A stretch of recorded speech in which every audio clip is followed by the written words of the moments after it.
Class BSc second year और BSc BEd third year के लिए ऑर्गेनिक केमिस्ट्री का जो हमारा कॉमन टॉपिक हम शुरू करने जा रहे हैं फिनोल।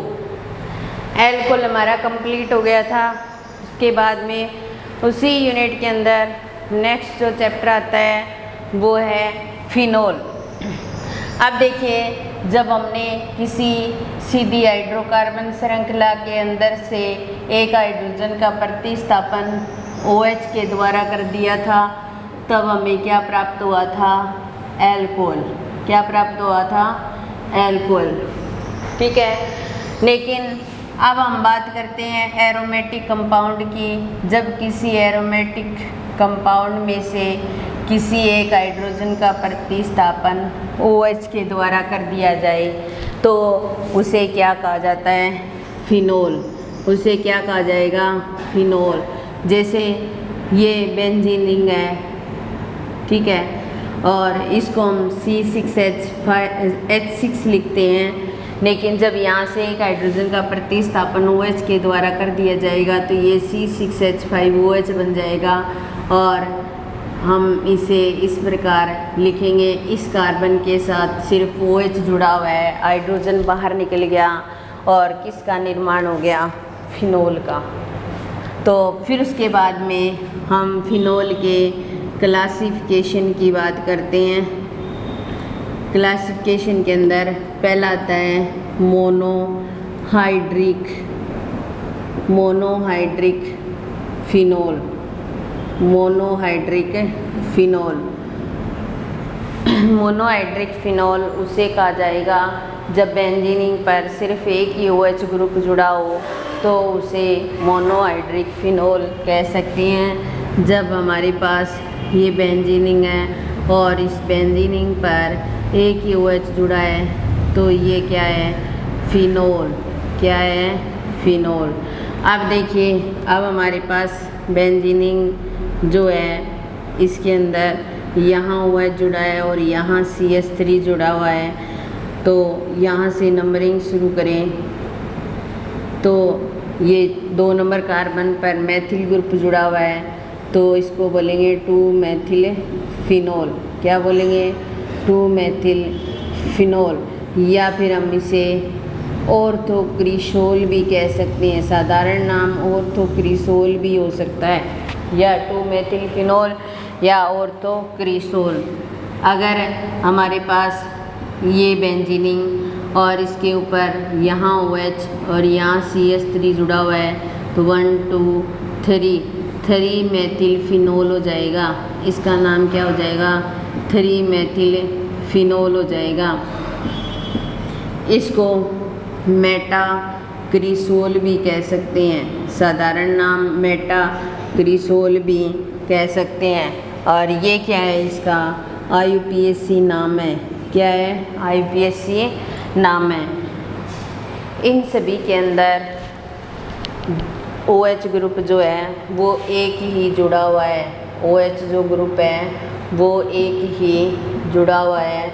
यहाँ OH जोड़ दिया, यहाँ CH3 जोड़ेंगे, नंबरिंग करेंगे 1 2 3 4 तो क्या बन जाएगा? 4-मेथिल फिनोल। 4-मेथिल फिनोल बन जाएगा। और या फिर इसको बोलेंगे पैराक्रिसोल, या फिर इसे बोलेंगे पैराक्रिसोल। तो इस तरीके से मोनोहाइड्रिक फिनोल, एक ही OH जुड़ा हो तो उसको मोनोहाइड्रिक फिनोल कहा जाता है। OH एक CH3 जुड़ा है तो 2-मेथिल फिनोल हो जाएगा, या ऑर्थो पर जुड़ा है तो ऑर्थोक्रिसोल हो जाएगा। और यहाँ पर 3 नंबर पर CH3 जुड़ा हुआ है तो 3-मेथिल फिनोल हो जाएगा, या मेटा पर जुड़ा है तो मेटाक्रिसोल हो जाएगा। यहाँ पर 4 नंबर पर CH3 जुड़ा है तो 4-मेथिल फिनोल हो जाएगा, या फिर इसको बोलेंगे पैराक्रिसोल। क्या बोलेंगे? पैराक्रिसोल। ये था 1 नंबर वर्गीकरण। 2 नंबर आता है डाईहाइड्रिक फिनोल। डाईहाइड्रिक फिनोल जब किसी बेंजीनिंग के ऊपर 2 OH ग्रुप जुड़े हो तो उसको डाईहाइड्रिक फिनोल कहा जाता है। अगर हमारे पास ये बेंजीनिंग है और इसके ऊपर यहाँ OH जुड़ा हुआ है और यहाँ OH जुड़ा हुआ है, तो इसको बोलेंगे बेंजीन 1,2 डायोल, या फिर इसका साधारण नाम हो जाएगा कैटेकोल। इसका साधारण नाम कैटेकोल भी कह सकते हैं। कई बार फिनोल के साधारण नाम भी पूछ लिए जाते हैं, इसलिए मैं आपको करवा रही हूँ। और अब देखिए इन बेंजीनिंग पर 2 OH ग्रुप जुड़े हुए हैं, इसलिए डाईहाइड्रिक एल्कोहल होंगे। तो 1 और 9 2 पर जुड़े थे, अब 1 और 3 पर जोड़ देंगे तो बेंजीन 1,3 डायोल हो जाएगा। और या फिर इसको बोलेंगे रिसोर्सिनोल। क्या बोलेंगे? रिसोर्सिनोल। तो इसको हम प्रैक्टिकल में भी बहुत जगह काम में लेते हैं रिसोर्सिनोल को। और अगर OH ग्रुप 1 नंबर और 4 नंबर कंडीशन पर जुड़े हो, एक OH यहाँ जुड़ा हो और एक OH यहाँ जुड़ा हो, 1 2 3 4, तो हो जाएगा बेंजीन 1,4 डायोल, 1,4 डायोल। और इसको बोलेंगे क्विनोल। और क्विनोल से क्विनोन भी बना सकते हैं, जो क्विटोनिक समूह है। क्विनोल जो है वो एल्कोहलिक समूह है।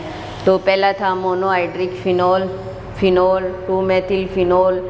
2 नंबर पर CH3 ग्रुप जुड़ा है, 2 मेथिल फिनोल हो गया। ऑर्थो कंडीशन पर CH3 जुड़ा है तो ऑर्थो क्रिसोल हो गया। 3 नंबर पर मेथिल समूह जुड़ा है तो 3 मेथिल फिनोल हो जाएगा। और मेटा पर जुड़ा है तो मेटा क्रिसोल हो जाएगा। 4 नंबर पर जुड़ा है 4 मेथिल फिनोल हो जाएगा। और पैरा पर जुड़ा है पैरा क्रिसोल हो जाएगा। इन सभी के अंदर OH एक ही है, इसलिए इसको मोनोहाइड्रिक फिनोल कहा जा सकता है। फिर आता है डाईहाइड्रिक फिनोल, जिसके अंदर 2 OH जुड़े हो तो वो डाईहाइड्रिक फिनोल होता है। तो 1 नंबर और 2 नंबर पर वो जुड़ा हो तो बेंजीन 1,2 डायोल हो जाएगा, जिसको कैटेकोल कहते हैं। साधारण नाम क्या है? कैटेकोल। और अगर OH 1 और 3 नंबर पर जुड़ा है तो उसे क्या बोलेंगे? रिसोर्सिनोल या बेंजीन 1,3 डायोल। और अगर OH 1 और 4 नंबर पर जुड़ा है तो उसको बोलेंगे बेंजीन 1,4 डायोल या क्विनोल। क्विनोल कह सकते हैं। क्विनोल को क्या करते हैं? अपने क्विनोन में चेंज कर देते हैं। और क्विनोन में चेंज करेंगे तो इसके अंदर क्या आ जाएगा? कीटोनिक समूह आ जाएगा। अब क्या है? एल्कोहलिक समूह प्रेजेंट है। ठीक है। अब देखिए तीसरा आता है trihydric phenol. Trihydric phenol. Trihydric phenol के अंदर क्या होता है? 3 OH ग्रुप जुड़े होते हैं बेंजीनिंग पर, और इसको 1 2 3 बोला जा सकता है, या फिर इसको बोलते हैं बेंजीन 1 2 3 डाईओल, या फिर ऐसे बोल सकते हैं 1 2 3 ट्राईहाइड्रोक्सी बेंजीन। ट्राईहाइड्रोक्सी बेंजीन भी कह सकते हैं। और इसका साधारण नाम है पायरोगेलोल। इसका साधारण नाम क्या हो जाएगा? पायरोगेलोल। अगर हमारे पास बेंजीनिंग पर 3 OH जुड़े होते हैं तो उसको ट्राईहाइड्रिक फिनोल कहा जाता है। इसका नाम हो जाएगा बेंजीन 1 2 3 ट्राईओल हो जाएगा। डायोल नहीं, ट्राईओल हो जाएगा। 3 जुड़े हुए हैं। और 1 2 3 ट्राईहाइड्रोक्सी बेंजीन या पायरेगेलोल कह सकते हैं। क्या कह सकते हैं? पायरेगेलोल। ये साधारण नाम हो जाएगा पायरेगेलोल। अगर हमारे पास ये बेंजीनिंग है और इस बेंजीनिंग के ऊपर यहाँ OH जुड़ा हुआ है, एक OH यहाँ है और एक OH यहाँ है, तो 1 2 3 4 5 6, तो हम इसे क्या कहेंगे? बेंजीन 1 3 5 ट्राईओल ये कह सकते हैं, या 1 3 5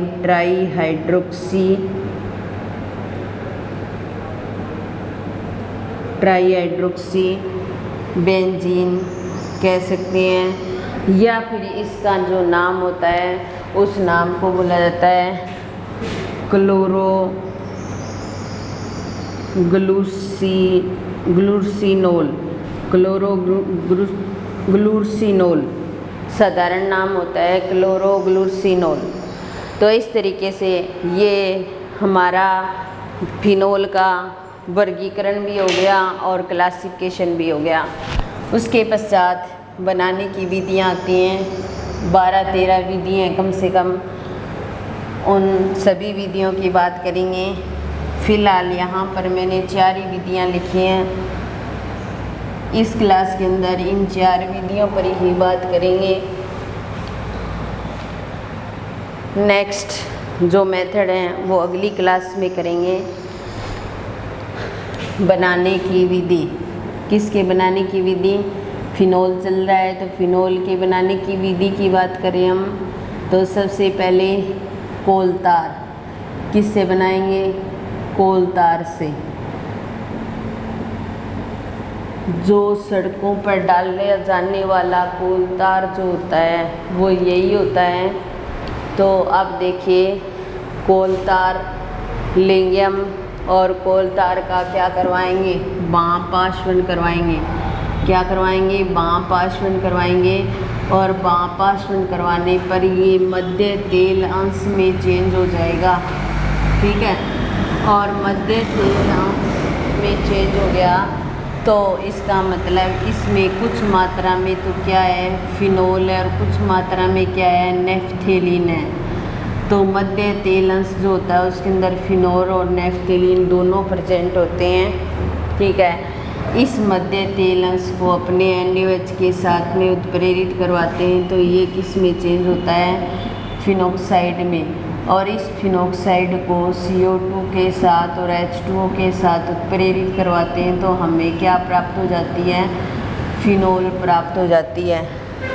तो जो मध्य तेल अंश जो है या फिनोल है उसका अणुस्तर सेम ही होता है, C6H5OH। ये फिनोल नहीं है। अब ये क्या है? मध्य तेल अंश है जिसके अंदर फिनोल भी है और नेफ्थेलिन भी प्रेजेंट है। इसे हमें अलग करना है तो सबसे पहले हम NaOH के साथ अभिक्रिया करवाएंगे। ये H और ये OH H2O के रूप में बाहर निकल जाएंगे और C6H5ONA, फिनोल से H बाहर निकल गया, फिनोक्साइड बन गया। एल्कोहल से H बाहर निकलता है, एल्कोक्साइड बनता है। उसी प्रकार फिनोक्साइड, फिनोल से फिनोक्साइड, तो सोडियम जुड़ा हुआ है तो क्या बन जाएगा? Sodium phenoxide, sodium phenoxide. अब हम क्या करेंगे? इस सोडियम फिनोक्साइड को लेंगे, C6H5ONA, ये पॉजिटिव और ये नेगेटिव, इसको लेंगे और इसको लेकर के CO2 + H2O के साथ इसे उत्प्रेरित करवाएंगे तो ये किस में चेंज हो जाएगा? फिनोल में। और Na2CO3 ये बाहर निकल जाएगा और ये यहाँ पर क्या प्राप्त हो गया? हमें फिनोल। तो इस तरीके से हम कोलतार से बाँपाश्वन करवा करके मध्य तेल अंश बना सकते हैं जिसके अंदर फिनोल और नेफ्थेलिन दोनों प्रेजेंट होते हैं। इसके NaOH के साथ रिएक्शन करवा करके फिनोक्साइड बना सकते हैं और फिनोक्साइड को CO2 और H2O के साथ रिएक्शन करवा करके किस में चेंज कर सकते हैं? फिनोल में। ये मध्य तेल अंश हो गया। सोडियम हाइड्रोक्साइड के साथ रिएक्शन करवाई तो सोडियम फिनोक्साइड बन गया और सोडियम फिनोक्साइड की CO2 और H2O के साथ रिएक्शन करवाई तो हमें क्या प्राप्त हो गया? फिनोल प्राप्त हो गया। तो इस तरीके से हम कोलतार से फिनोल बना सकते हैं। उसके पश्चात सेकंड मेथड आता है sodium benzene sulphonate, sodium benzene sulphonate. तो इसके लिए सबसे पहले हम बेंजीन लेते हैं। बेंजीन लेकर के इसे ओलियम के साथ उत्प्रेरित करते हैं ओलियम जो होता है वो H2SO4 बनाने के काम में आता है। ओलियम का अगर जल अपघटन कर दिया जाए तो वो किस में चेंज हो सकता है, H2SO4 में। तो बेंजीन की ओलियम के साथ अभिक्रिया करवाते हैं तो बेंजीन के ऊपर SO3H ग्रुप आ जाता है, जिसे बोला जाता है बेंजीन सल्फोनिक अम्ल। क्या बोला जाएगा, बेंजीन सल्फोनिक अम्ल बोला जाएगा, ठीक है। इसकी फिर NaOH के साथ अभिक्रिया करवाते हैं। NaOH के साथ अभिक्रिया करवाने पर ये OH और ये H2O के रूप में बाहर निकल जाएंगे और SO3Na प्राप्त हो जाएगा, जिसको बोलेंगे सोडियम बेंजीन सल्फोनेट, जिसको बोलेंगे सोडियम बेंजीन सल्फोनेट। तो इस तरीके से ओलियम और NaOH के साथ बेंजीनिंग को उत्प्रेरित करवा करके सोडियम बेंजीन सल्फोनेट बना दिया और इस सोडियम बेंजीन सल्फोनेट से ही हम फिनोल बनाएंगे। फिर इसकी दोबारा फिर NaOH के साथ अभिक्रिया करवाएंगे। NaOH के साथ अभिक्रिया करवाने पर ये फिनॉक्साइड में चेंज हो जाएगा और Na2SO3 बाहर निकल जाएगा और इसको बोलेंगे सोडियम फिनॉक्साइड। क्या बोलेंगे, सोडियम फिनॉक्साइड। और सोडियम फिनॉक्साइड का अम्लीकरण करेंगे। अम्लीकरण का मतलब है इसकी HCl के साथ अभिक्रिया करवाएंगे तो यहाँ से NaCl बाहर निकल जाएगा और इस बेंजीन के साथ O के साथ H जुड़ जाएगा और NaCl बाहर निकल गया और ये क्या बन गया, फिनोल। क्या बन गया, फिनोल। अब देखिए सोडियम बेंजीन सल्फोनेट से भी हम फिनोल बना सकते हैं। बेंजीन ले लिया, बेंजीन के साथ ओलियम की रिएक्शन करवाएंगे तो बेंजीन सल्फोनिक अम्ल बनेगा, ठीक है। NaOH के साथ अभिक्रिया करवाएंगे तो NaOH और H बाहर निकलेगा H2O के रूप में, तो सोडियम बेंजीन सल्फोनेट बन जाएगा। फिर NaOH के साथ रिएक्शन करवाएंगे तो ONa जुड़ गया इस पे, ये नेगेटिव और ये पॉजिटिव। O पर O बेंजीनिंग पर O नेगेटिव होता है तो उसको फिनॉक्साइड बोला जाता है और सोडियम जुड़ा हुआ है तो सोडियम फिनॉक्साइड हो जाएगा और Na2SO3 बाहर निकल गया। फिर इसका अम्लीकरण करवाएंगे तो NaCl बाहर निकल जाएगा और हमें क्या प्राप्त हो जाएगा, फिनोल। क्या प्राप्त हो जाएगा, फिनोल। तो इसके साथ ही सेकंड मेथड भी हमारा कंप्लीट होता है।